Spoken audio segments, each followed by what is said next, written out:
The focus of today's session, as you're aware, is the art of scenario planning.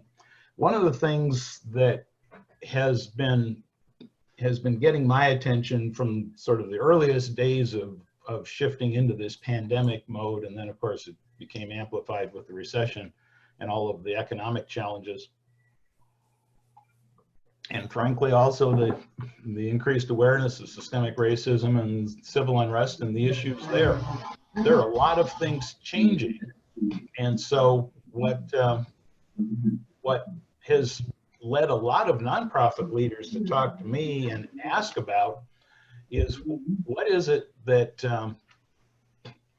you can do when you can't really predict what the future, with any certainty, what the future is going to be? Well, so, you know, I mean, you can just hope for the best and just keep plugging away.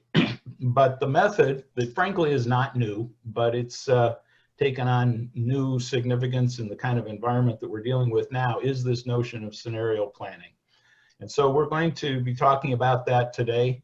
There are a couple of very nonprofit targeted resources that I'm drawing on substantially here.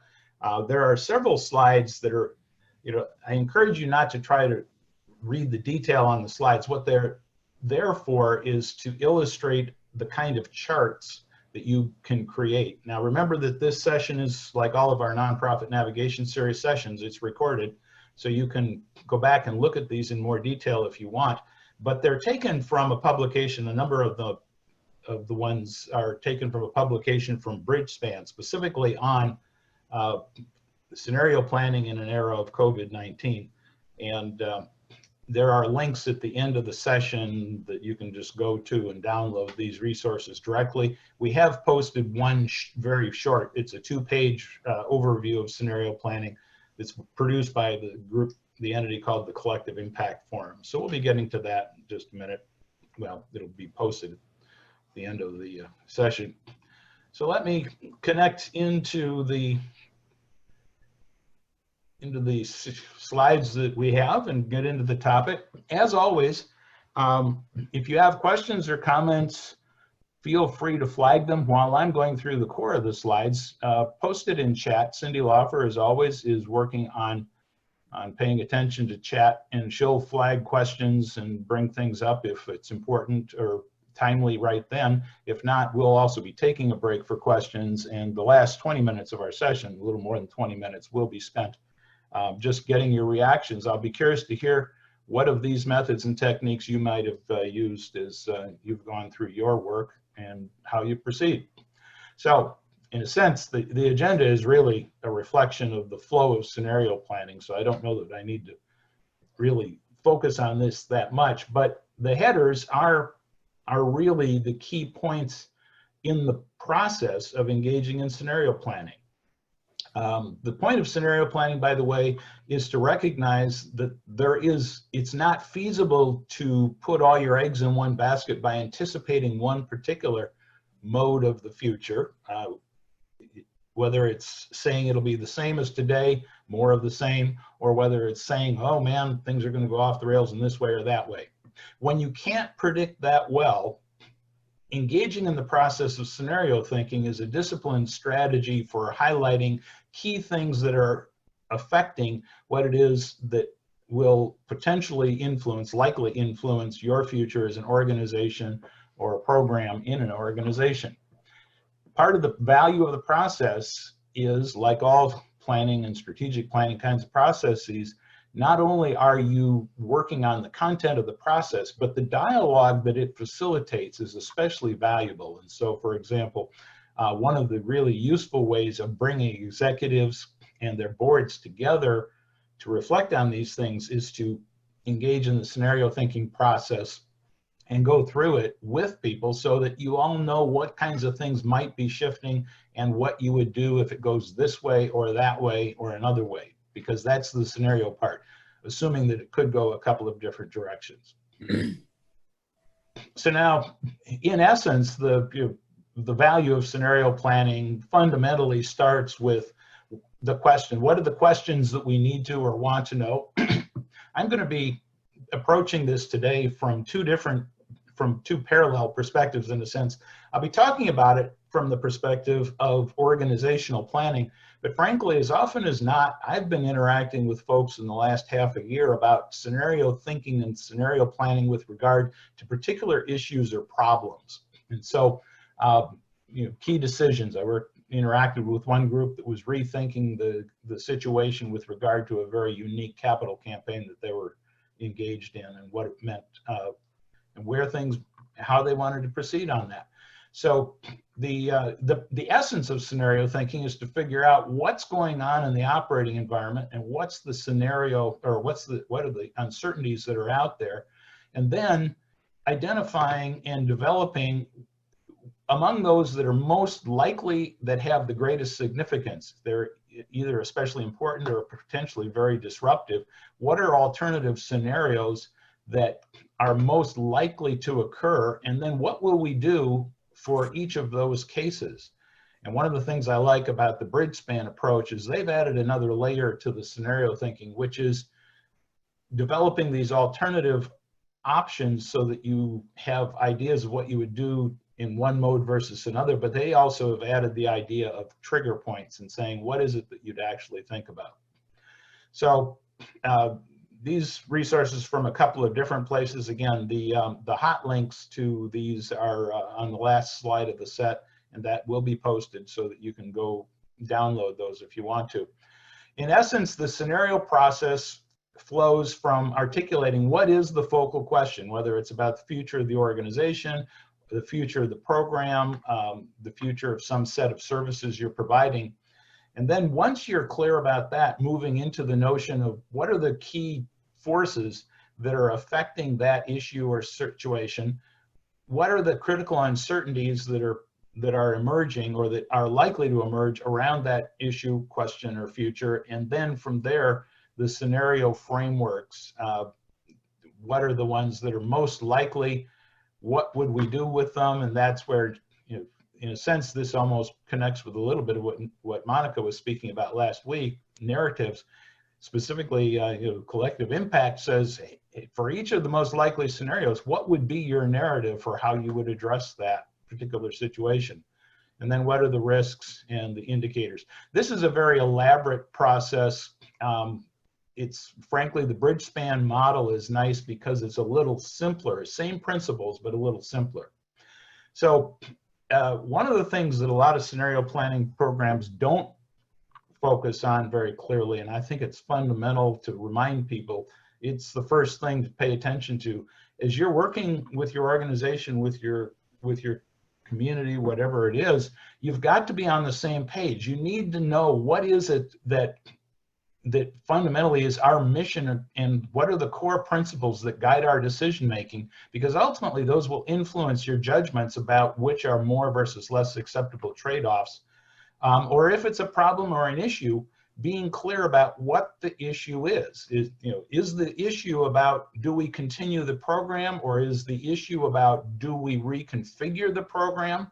And what is the question? You've got to be clear about the question. Scott Hellman, the Design Thinking series, Scott and Monica have highlighted the old cliche that a problem well defined is half solved.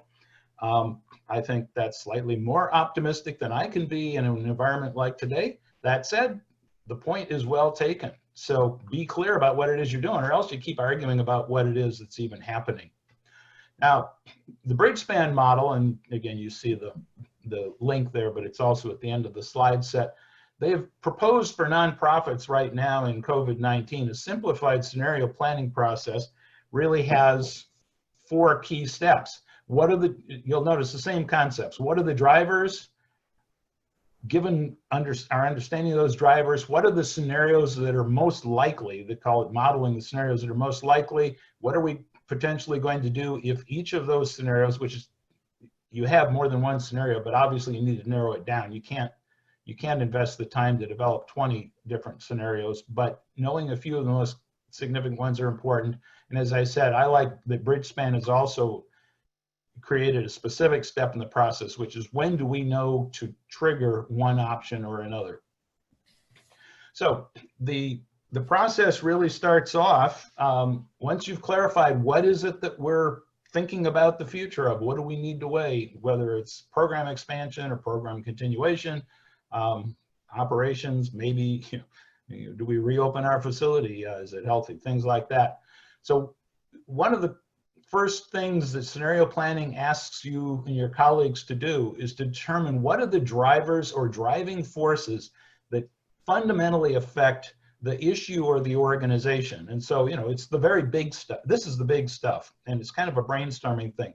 Are the forces that affect us like the state of the economy? Is it client demand? Is it health mandates? I mean, candidly, COVID has put into place a few driving forces that under anything but the most extreme conditions we're in now, we wouldn't have thought about those. I will tell you that when I thought about programs opening and their potential for future success a year ago, I certainly wasn't giving much thought to the notion, I wasn't giving any thought to the notion of, hey, I wonder if we have a pandemic and public health officials actually tell us we can't go out or we can't be together or whatever it is. So understanding that, what is it that are the key forces? Now, because some of our business colleagues love acronyms, there's this acronym of PESTEL Analysis. All that refers to, in frank terms, is making sure that if you're giving thought to these key forces, that you don't ignore certain types that might actually be relevant. Are there political forces that might be significant that you need to think about? Are they economic? PESTEL is simply the acronym for the first letter of these things. Which social forces are going to be most significant along the way?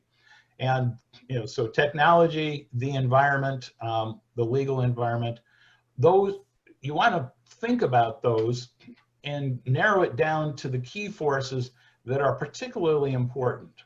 So, and then you're getting into the question of which really relate to us most significantly. Now, this graphic is from the Bridgespan report.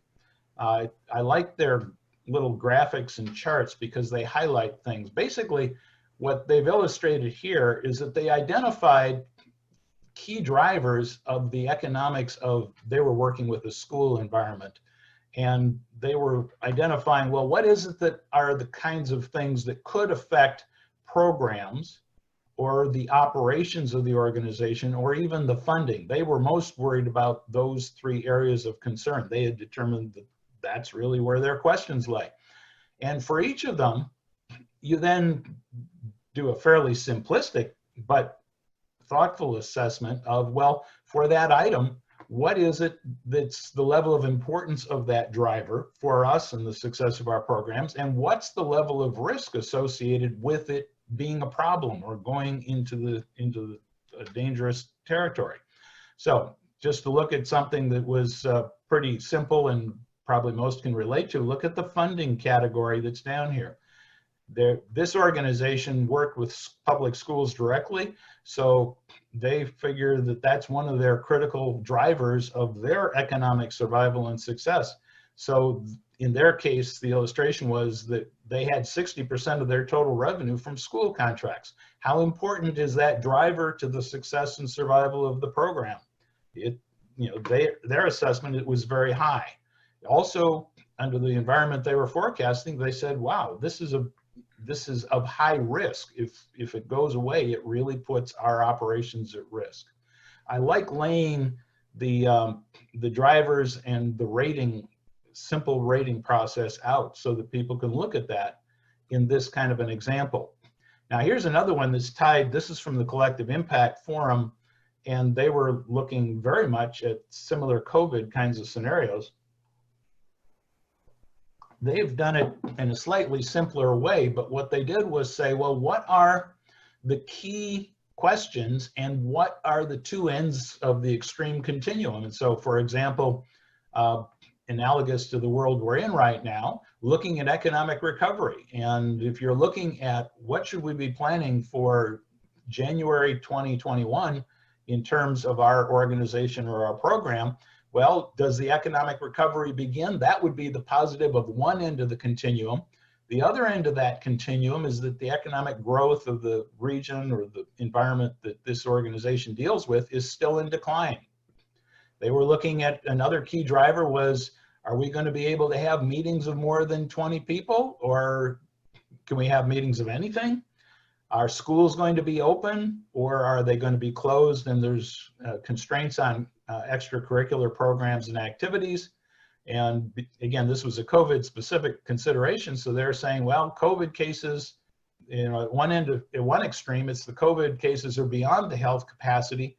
Alternatively, we have it under control, and while COVID hadn't disappeared, it's not as big a factor. One of the things that's nice from the collective impact model is that they take pairs of these and try to figure out, well, which of them are most logically connected, and then you basically create the ever popular 2x2 grid. Now, they just looked at economic growth and where it stood and ran that intersection with the continuum about are the schools closed or not. What this basically then says is, okay, we've got 4 scenario options that we should think about. And the question is, which of them are more likely to happen and which are most consequential, if they will?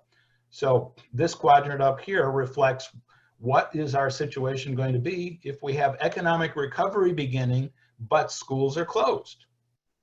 Alternatively, if schools were open fully, then this more positive scenario is the recovery begins and schools are fully open. But I'm jumping ahead slightly, but what you're going to be doing with this is moving ahead to say, okay, for each of these kinds of scenarios, what are the implications for our organization specifically? Now, to go back to just that simple bridge span graphic, what we're doing is we identified the key drivers, and when you move to actually look at what's more or less significant, it's time to develop your scenarios to describe, for example, from this previous slide, you're describing a scenario and a narrative for each of those particular things. Now, you probably have, by the way, more than one of these because you have multiple continua up here. You need to decide which are most relevant for your group, your organization. And then you go to the process of, the jargon word is modeling, but you're modeling or drafting alternative scenarios, thinking about, well, what are those? Now, there are a couple of, this notion of intersection of drivers is what I was illustrating in the previous slide.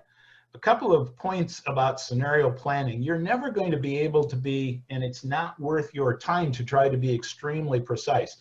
Make sure to use data you have, but candidly, you're looking at alternative conditions. So you're not going to have a lot of data about certain of those future conditions.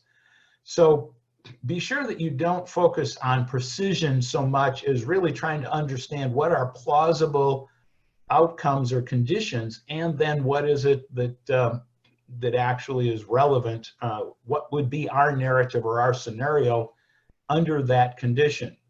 By the way, at risk of being a little bit of a downer here, one of the warnings from Collective Impact Group is don't just focus on things that feel better to you. Don't underestimate the worst case scenario and its consequences.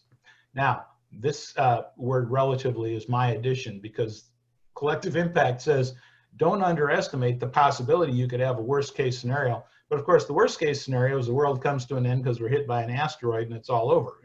I don't think that there's really any need to work on a scenario for that. That said, from an organizational perspective, what might be the worst case or an extremely negative case? Sometimes you'll be thinking about that, and here's how Bridgespan rolled this idea into the best case graphic, so to speak. They looked at 2 things, same kinds of things that collective impact example was highlighting, which is what's the pace of the economic recovery and what are the school closures. And they specifically drafted for their scenarios a best case from the organization's perspective, a moderate case, and then a worst case. These 2 things were the result of their assessment of what are the most important external factors that are going to affect us. It doesn't have to be limited to 2, but in this case they did. And then from that question, looking at those key drivers, that they identified early on, again, just to go down because it's so easy to relate to, their funding scenario, which was, okay, school contracts.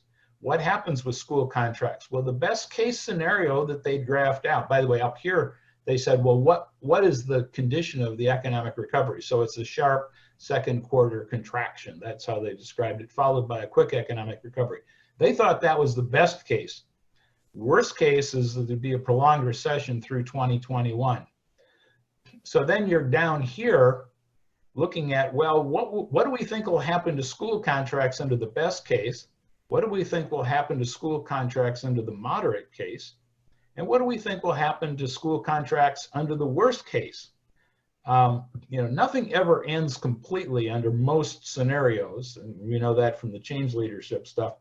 But trying to put a little bit of a general, again, 10, 30, 40%, those are plausible and informed estimates, but they're guesses. Again, the point is you can't be exceptionally precise, even as you're going through and trying to lay this stuff out. Again, these illustrations I thought were a nice way of laying it out and then, for example, sharing it with your board, with your staff, with some of your key funders and others. I will tell you that the process of sorting out the scenarios and using the scenario thinking approach will help build credibility and maybe buy you some moderate forgiveness with funders or philanthropists who were saying, well, gee, you're not able to deliver on the promises you made for us, but you can go back to them and say, well, here's what our scenario plans are now, and this is where we'll be going depending on the conditions of the new year, reopening of schools, the pace of the economic recovery. So when you're doing this, you're basically trying to then develop, let me go back to the, well, I'll go to the, I thought I had the bridge span model, that little circular model. What you're doing is for the key scenarios, what actions do you take to address those? And there are three categories or types of options for how you would proceed. That you'll want to think about, are there things that fall into either or all of these categories?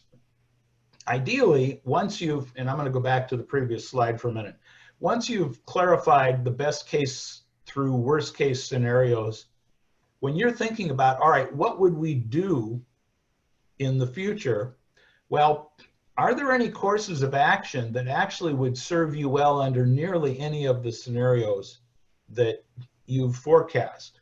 To the extent that that is true, that makes it almost easier than it usually is, because you're saying, okay, the future is just going to be different no matter how it's different, or nearly no matter how it's different. There are things we need to do now to protect our organization and prepare for the future. The second category of options that you're developing, and by the way, I need to go back and underscore this word portfolio. You're not adopting one course of action. You're figuring out what are our alternatives so that as more data becomes available, we'll have a clearer sense of what we want to do. So if you're fortunate, you can choose some elements that would work under any scenario. There are some other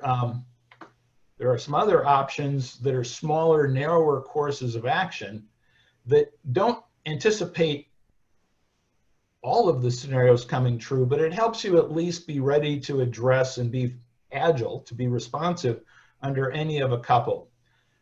There may be some things that you think about that are actually courses of action that are larger, particularly in the sense of impact on your organization, and they're more permanent in character. I mean, if you eliminate a program completely, that would be an illustration of a course of action that is large and it's more permanent. You could still put it back, but presumably if you didn't just if you put it on hold, that would be this narrower, limited scale, and it allows for future flexibility. But to the extent that you're hemorrhaging cash, that you don't have clients, that frankly you just need to bite the bullet and acknowledge that it's time for us to say, this is not viable for the future, that may be something that you have to take, even if it doesn't please you, if you don't like it. I mean, sometimes these crises are the times when we most need to give these tough thoughts and scenarios more credence. And one of the cliches that unfortunately I always thought was quite apt, he said it in a time much less challenging than today, but Obama's former chief of staff, Rahm Emanuel, observed, he wasn't the first one to say it, but he said it in a public setting that I thought made sense. A crisis is a terrible thing to waste. Sometimes a crisis will focus your attention and you'll realize, you know, we've been kind of dragging this program along, hoping that something would turn around. But the truth is, it's just not, it's not in the cards, so to speak. In the cards is a cute phrase for my scenarios thinking. Candidly, you know, our university, UMKC, is going through they're calling the process UMKC Forward. And one of the things they're doing is looking at, well, are there some programs that just plain need to be closed because the students aren't coming, the revenues aren't there, they're way too expensive for the service or value they deliver to our constituents. Now, by the way, when you're weighing your portfolio, I want to remind people, and the scenario planners don't take you back to this as much as I think they should. Go back to those core principles. Remember the slide I said, first things first? What are the core principles, the things that are fundamental to how your organization operates and what guides the way you make your decisions? And think about what your options are from the point of view of those core principles. If we're fundamentally about serving early childhood kids, that's a core principle. And, you know, you probably wouldn't think of this, but it's an illustration to say, okay, we're just not going to do early childhood programming anymore. We're going to shift to working with middle schoolers. Is that really even a viable and sensible thing to consider? It probably isn't. Now, you know, that's sort of extreme, but it's an illustration of that. So the thing is, use these core principles and the potential, you know, to go back to the earlier slide, what is it that we understand about the best, moderate, and worst case scenarios?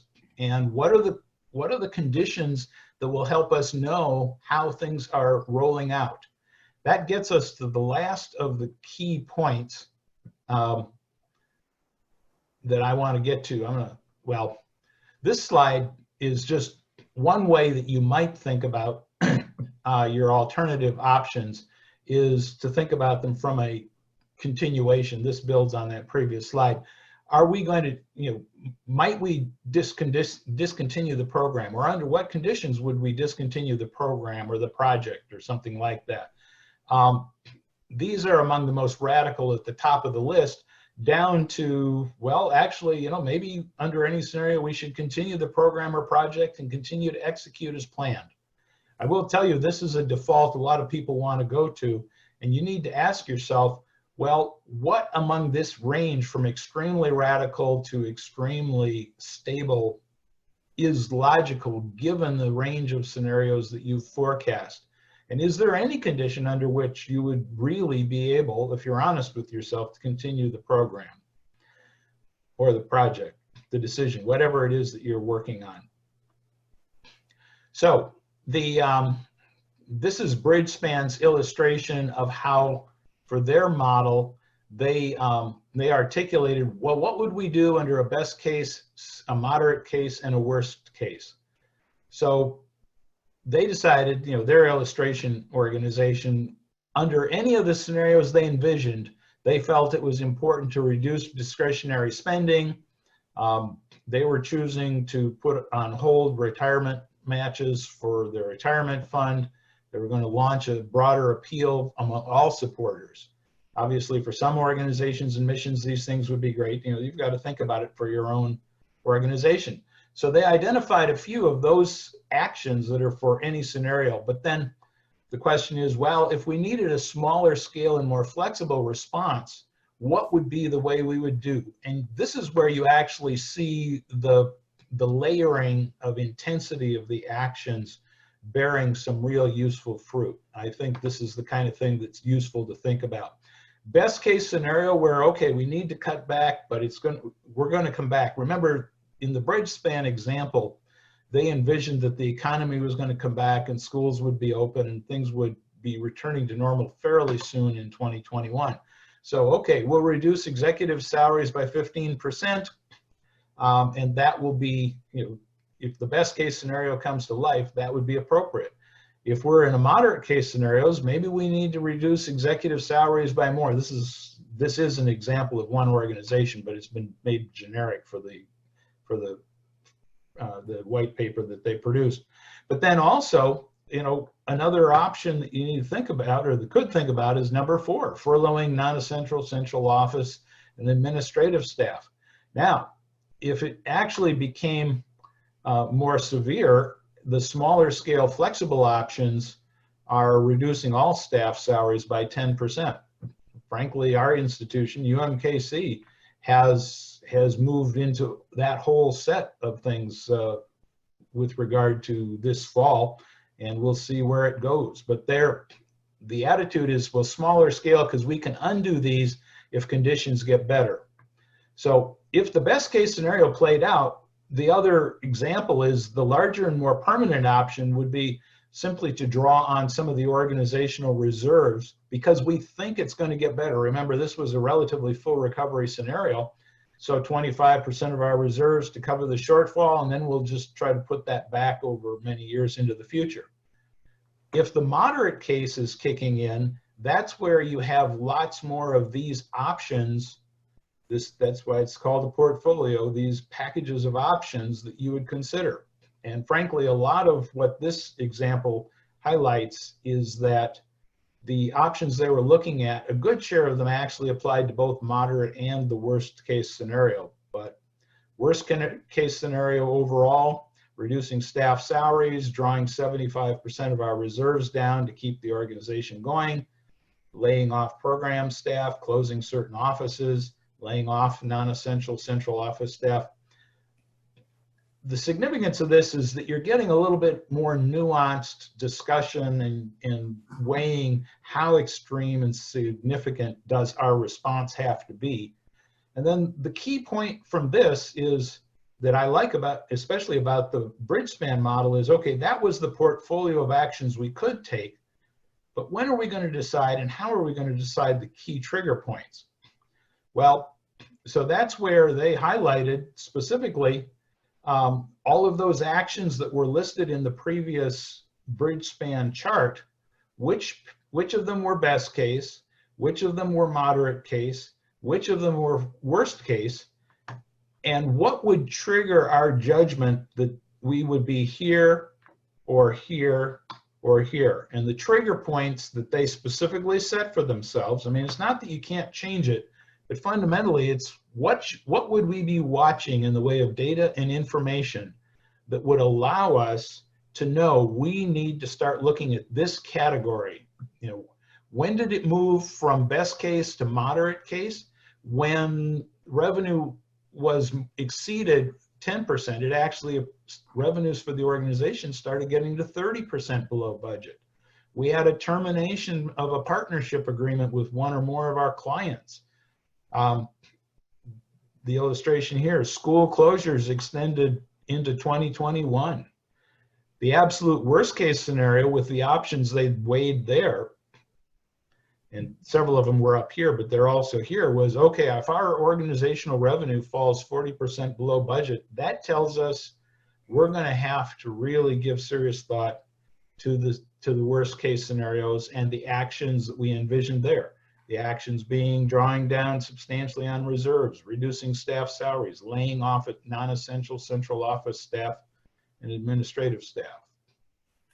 I like this as a final step. You don't see this in all of the outlines about scenario building, but it really provides executives and boards with some shared clarity before they get to the point of the toughest questions of, well, what would be the triggers that would tell us, wow, we need to be at this stage of our decision making.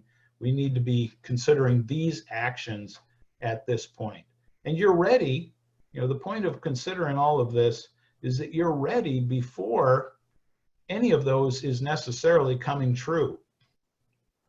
So that, in essence, is scenario planning that you can be using for an organization and its overall organizational status, or it may be that it's particularly relevant to certain programs of the organization one way or another.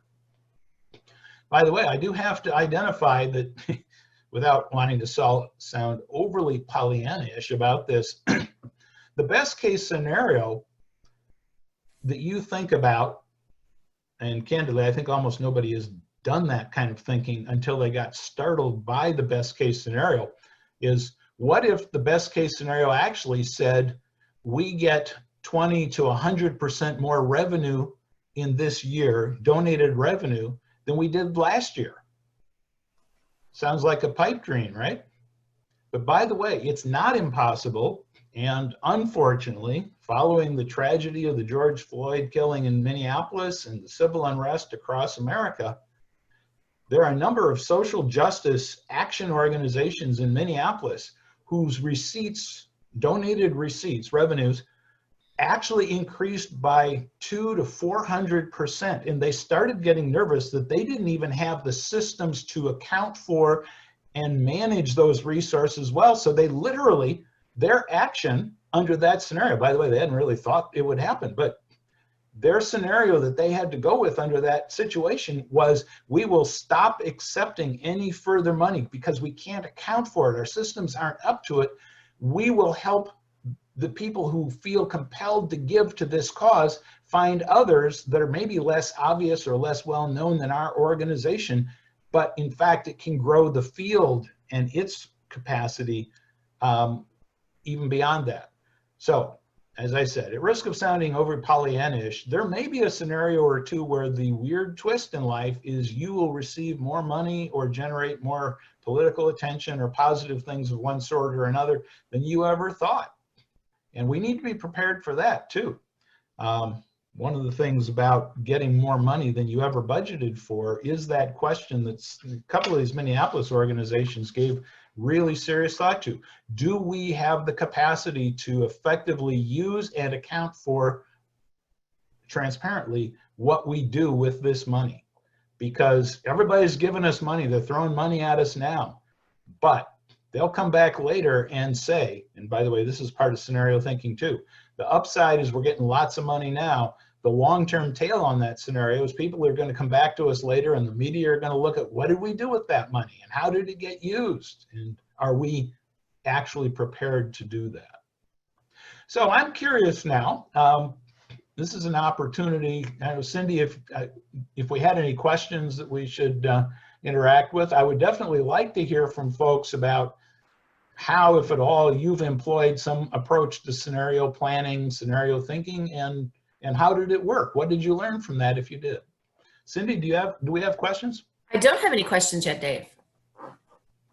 Oh, I've just blindsided everybody and they're drowning. All right.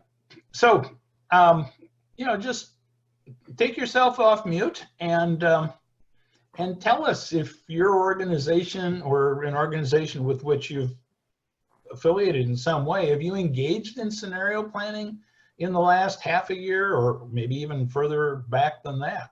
And if so, what did you learn? Dave, I have Colette here. Because things are moving so fast during the pandemic, how do you go about gathering data to know if you have hit a trigger point? Well, candidly, the trigger point illustrations, if we go back to that slide, they're pretty broad indicators, and so you don't have to do much to gather the data. I mean, it's a key indicator here, and it's going to be for many organizations doing this kind of thinking, is what's happening to our revenue. Now, if you don't even know where your revenue stands, that may be an issue. You need to have the capacity to monitor where does our revenue stand. But assuming that your basic systems have that capacity, these are not nuanced indicators, for better and worse.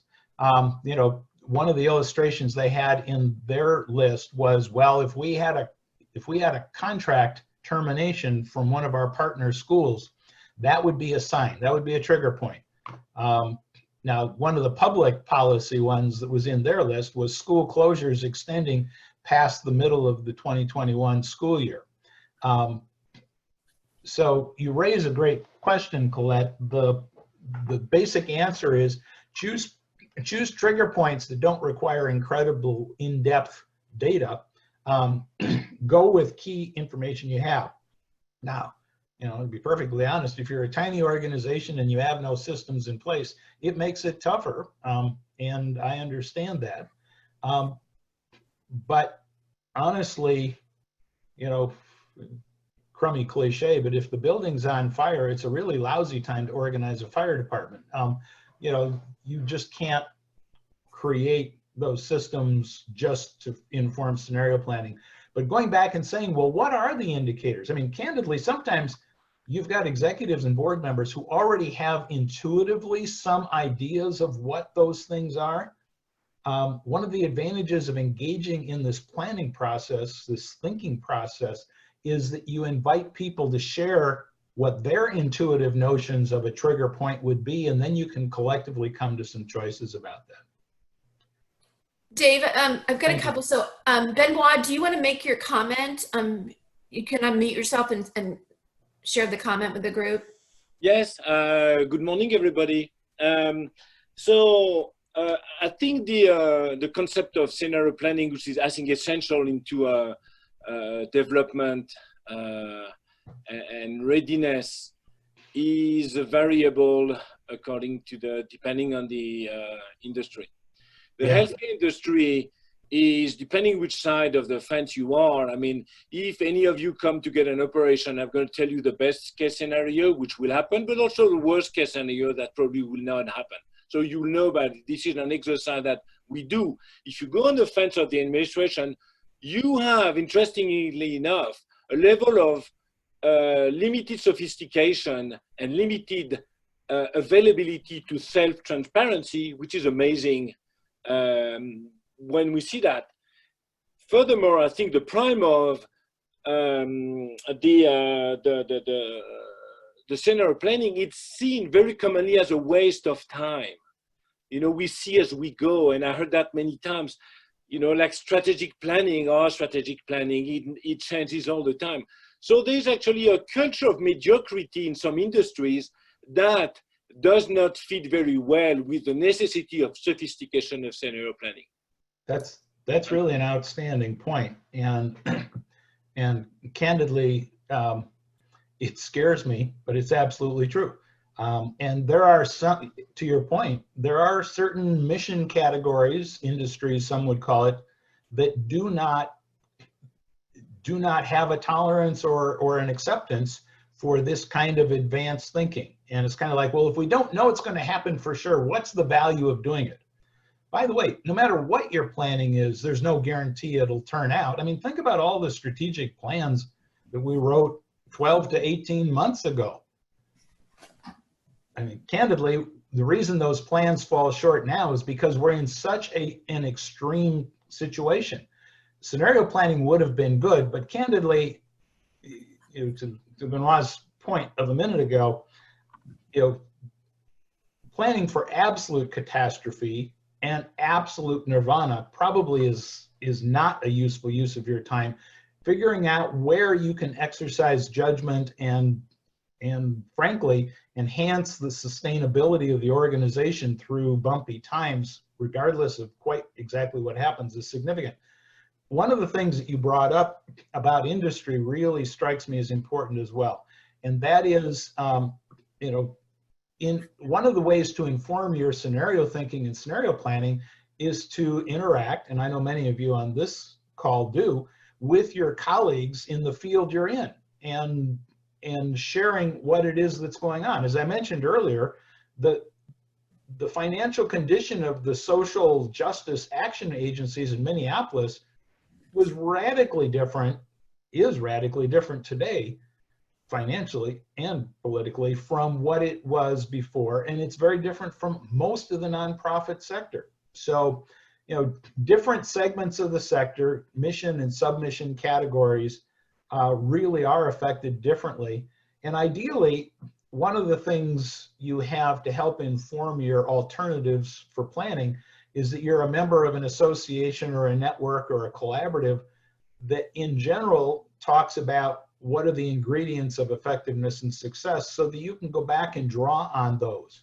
Maybe you have to brush off one or two of those white papers but there are several alliances and associations intra-industry. You know, the long-term care industry has been doing this for a long time now. They've been planning for, collectively for growth in elders and the care that has to go on. So they've been doing some scenario planning.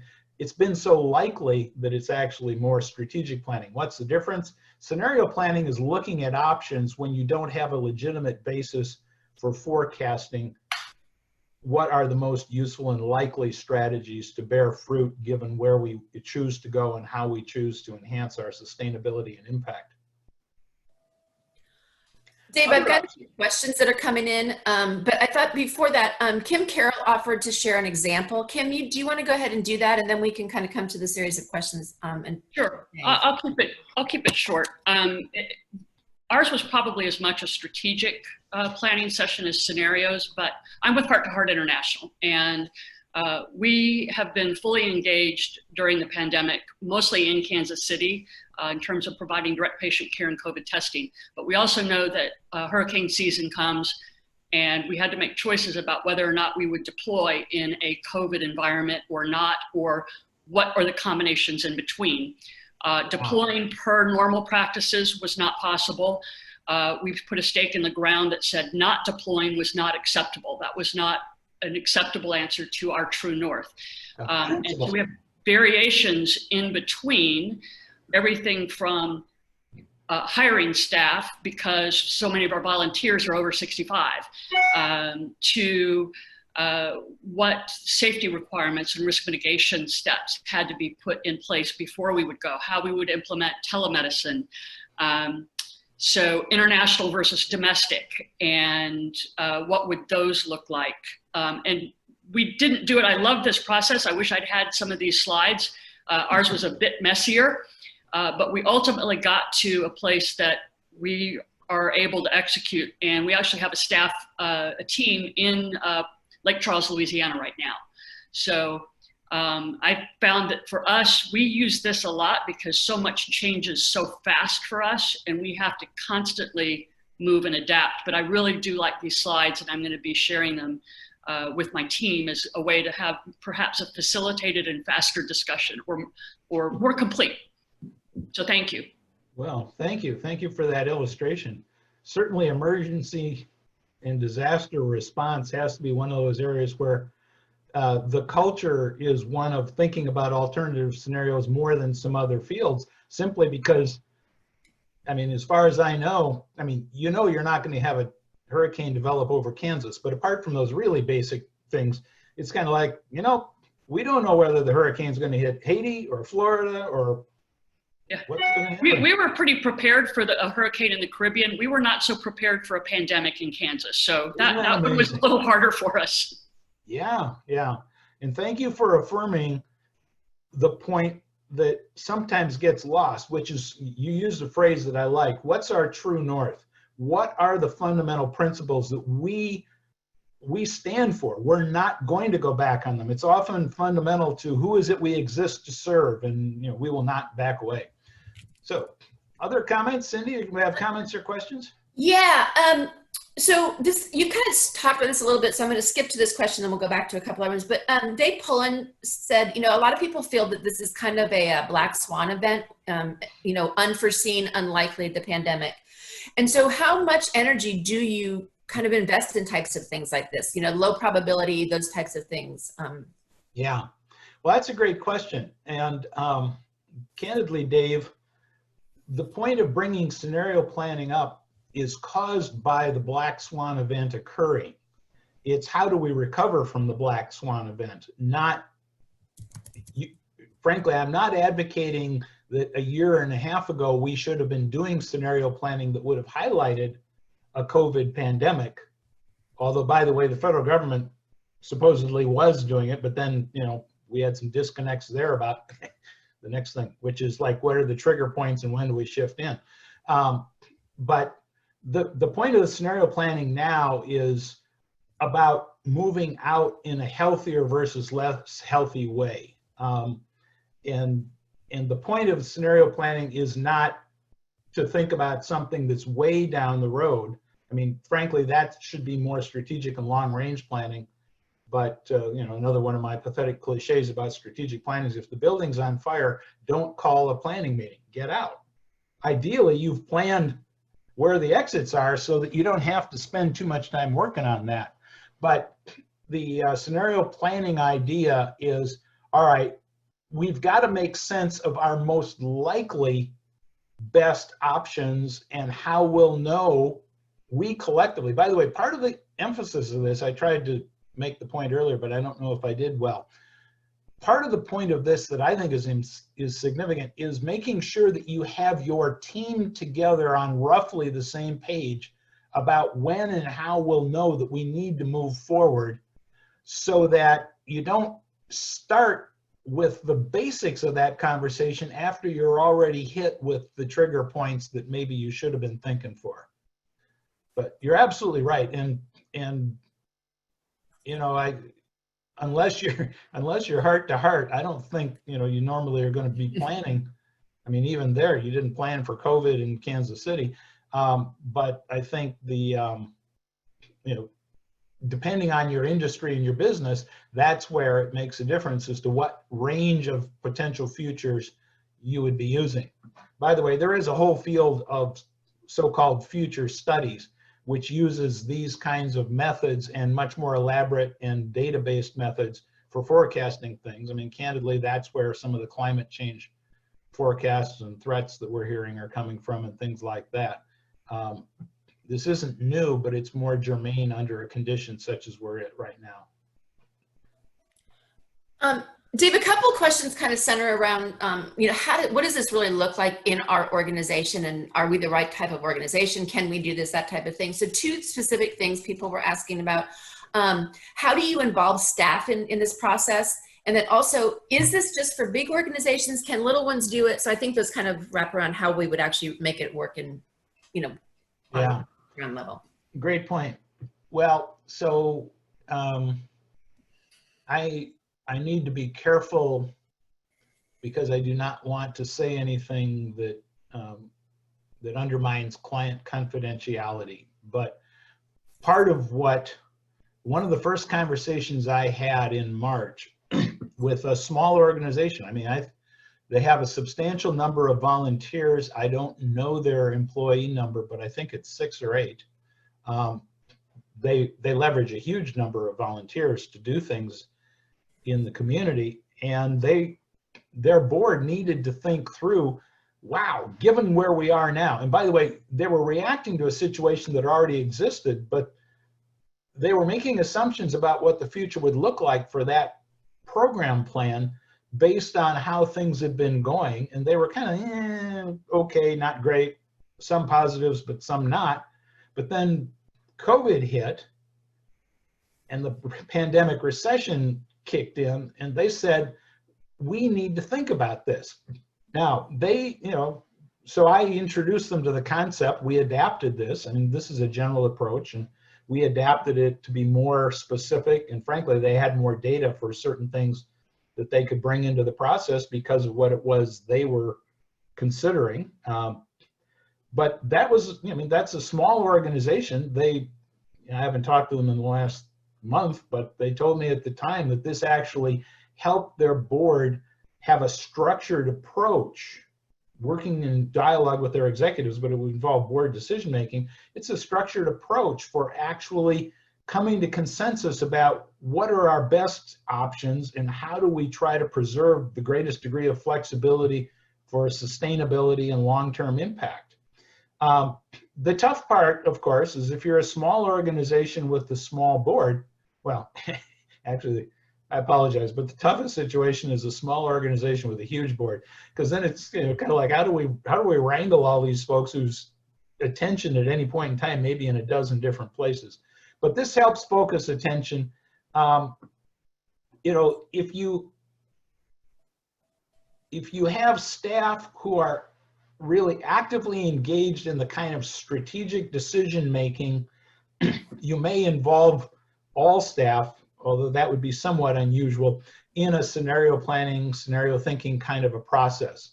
You might, if you've got a large organization with a lot of staff, you might actually start generating some of the insights and ideas around alternative scenarios and narratives with the staff in some facilitated discussions with them that then can be coalesced and condensed into options that can move to executive and board level decision making. The critical issue, of course, and nobody ever feels, pretty much without exception, like they've been adequately communicated with, but you do have to keep the communications open. You know, we talked about just in general keeping your organization alive and trying to be healthy during the pandemic and recession. Communications is so critical anyway. So communicating with all your staff, and if you've got a significant volunteer cohort, even making sure you're addressing those communications are significant. That said, this kind of work is executive leadership and governance work.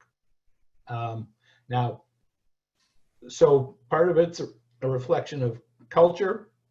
Some of it's a reflection of history and size of the organization. Some of it's just, you know, how much time do we have? And, you know, I recognize that there are many organizations that, you know, they're just saying, man, I'd love to do a more sophisticated job of this, but we don't have time. I mean, you know, especially emergency assistance organizations stepping into the breach as their community members are suffering.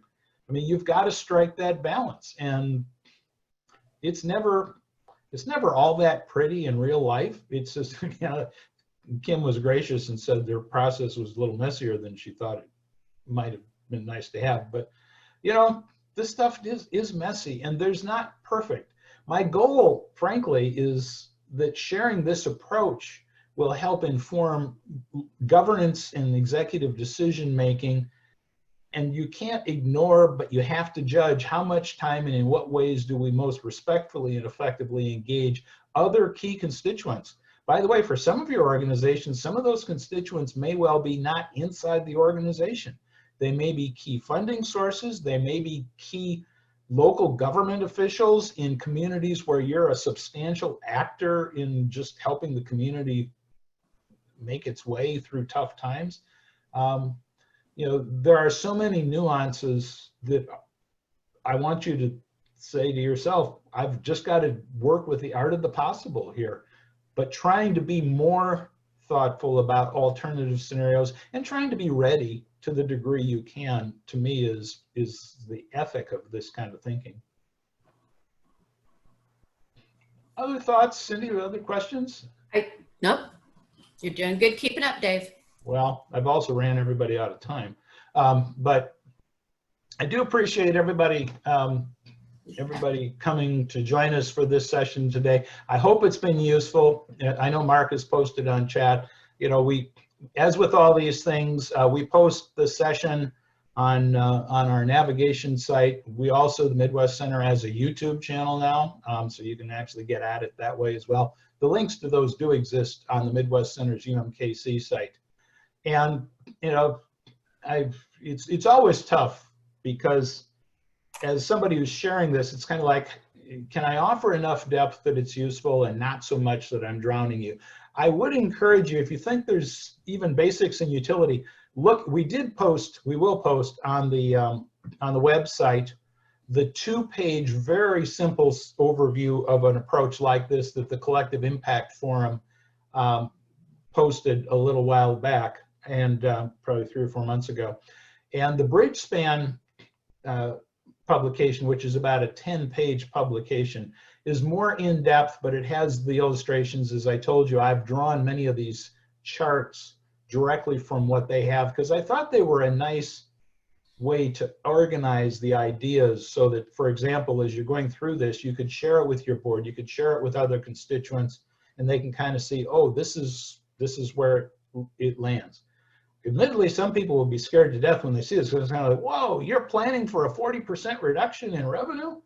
It's kind of like, well, you know, welcome to governance and executive leadership. We have to do that. Now, how you handle it so that you involve people appropriately and respectfully without scaring the garbage out of them is part of the issue. So, yes.